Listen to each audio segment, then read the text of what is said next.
I actually learn a lot from Mike Tyson. He's a little bit of a philosopher, but something I picked up from one of his talks, and he does talks every now and then, is that people, when you get to be so good at something, almost to the point where it's like people think that you might be invincible. Yeah. What ends up happening is people start to crave that to be shattered.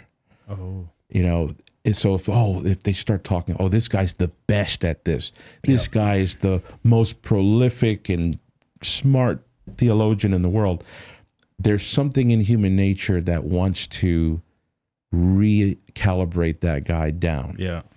He can't be that high, And so when I backed out of that debate, that was the opportunity for people to say, okay, this guy doesn't even want to debate.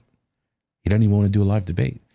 So, but I stuck to my guns because I really didn't. How was that for you, the aftermath, the blowout? Because people who haven't been on the other end of a Twitter mob, as it were, don't know what that's like. Yeah, it can come in all shapes and sizes. Some people have obviously had it a lot worse, but it can feel like the entire world is coming after you. Exactly. Yeah. So if it all depends on how you treat it. If you treat it as if you're literally walking down 57th Avenue in Manhattan and real people are coming up to you in your face and saying these things. Yeah. It could be torture if you take it that way. Like, man, these are real human beings, real souls that know me, they see me, and they're coming up to me and saying these things. But the thing is, I've never had that interaction with anybody in real life, face to face, enemy or not, enemy or friend. So I sooner or later was able to reprogram how I perceive it as, like I was telling you earlier, like the old Counter-Strike days, online, now it's Call of Duty, the guys play. It's Call of Duty. Yeah, Call of Duty. It's a cyber character. Interesting. Not just the person they're attacking, but they themselves are a as cyber such. Character. Right. Interesting. And so, all the games that we played back in the 80s and the early 90s, like I played Doom, you remember that game? You want to slaughter the character that you're fighting, Yeah. And you want people to perceive you as tough. Exactly. And then especially when you had like person versus person multiplayer online games. Interesting. Especially, and when you could start changing the skins. Yes. Like no one presents themselves as a weakling. Everyone wants to look like the hero. Exactly. So this is an opportunity for somebody who perhaps doesn't really have a lot of face-to-face encounters in life. Here's an opportunity to glove up into a cyber character and say what you want to say, So once I reprogrammed the whole cyber sphere as just this fake game, I was able to take all the that is really interesting. Yeah, I mean, whenever I meet somebody face to face with a good handshake, it's just, hey, look, I have eyeballs. You have eyeballs. We have a nose. We have a face. It's a soul standing here on the other side. It's just different. Everybody says this, when Jordan Peterson is asked about being attacked online or others are, he always says, and I've personally said, I've only had good encounters. When people come up to you, they recognize you at the airport or wherever. Right. He says, it's 99.5% positive. That's been my experience. Right. Nowhere near as, I'm not putting myself on the platform of Jordan Peterson, but when people encounter me in public, it's always positive. Of course, it would be embarrassing to come up to you and do anything otherwise.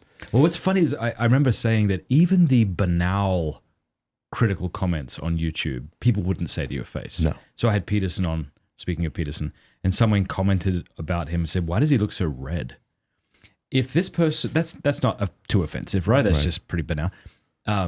If you were at a Jordan Peterson talk and you got to shake his hand after, you probably wouldn't say, why do you look so red? Right. Like even those things we wouldn't say, let alone the more egregious attacks. Yeah, that's right. So there's this huge invisibility gap, almost like from the Harry Potter movie, the invisibility cloak. You don't have to worry about the embarrassment, especially if you're avatar name is, you know, Skylectra 1589, and you've got like this cartoon anime character with a, you know, you don't have to worry about the embarrassment of making such a comment like that. You would suffer the embarrassment in real life. And there are some people who would do that, but they suffer the embarrassment, you know. So the backlash, the thing with Jay Dyer is that he had a lot of influence, and a lot of his followers were of that anonymous type, you know, who didn't really engage in like you know, any kind of real interactions. But I just reprogrammed how I perceived it, and that was just fine for me. One way I've reprogrammed it is by looking at boy band music videos from the 90s and reading the adulating comments. People who are just, this changed my life. I'm like, oh, okay. Comments mean nothing. Right.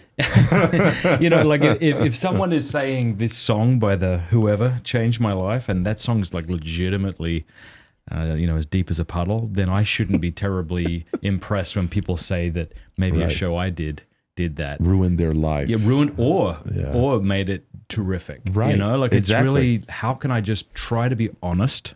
Yes. We all hopefully are trying to be honest, charitable. That's right. Yeah. Ask forgiveness when we don't. Yeah. Hey, thank you so much for watching. Before you go, do us a favor, leave a comment, let us know what you thought of the video, like, and subscribe.